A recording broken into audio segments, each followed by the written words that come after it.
তিন ধরনের মা জাহান্নামে যাবে।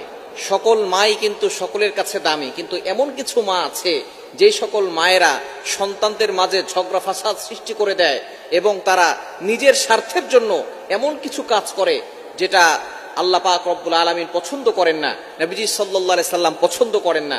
এমন কিছু মাও আমাদের সমাজে আছে যে সকল মায়েরা সন্তানদের উপরে এমন কিছু কাজ করে যার কারণে সন্তানের ভবিষ্যৎ নষ্ট হয়ে যায়। সুতরাং এ বিষয়ে আমাদেরকে অবশ্যই সতর্ক থাকতে হবে।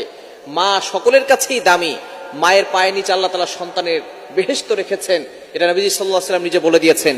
কিন্তু কিছু মা এমন রয়েছে যে সকল মায়েরা সন্তানদের ভালো চায় না, অথচ আপনার প্রতিবেশী যারা আছে, আপনার কাছের লোক যারা আছে, সকলের কল্যাণ কামনা করতে হবে। তবে তিন ধরনের মা, এক নাম্বার হচ্ছে যেই সকল মায়েরা নিজের স্বার্থের জন্য ছেলে অথবা মেয়ের সংসার নষ্ট করে দেয়। বর্তমানে অনেক মা আছে মেয়েকে কুপরামর্শ দিয়ে স্বামীর থেকে সংসার নষ্ট করে দিয়ে স্বামীর থেকে বিচ্ছিন্ন করে দেয়, স্বামীর থেকে আলাদা করে দেয়। এই সকল মায়েরা অবশ্যই জাহান্নামে যাবে, কেননা তারা একটা সংসার নষ্ট করে দিয়েছে।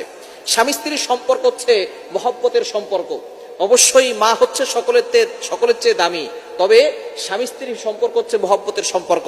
শয়তান এই স্বামী স্ত্রীর সম্পর্ক বিচ্ছিন্ন করতে সবচেয়ে বেশি খুশি হয়। যখন স্বামী স্ত্রীর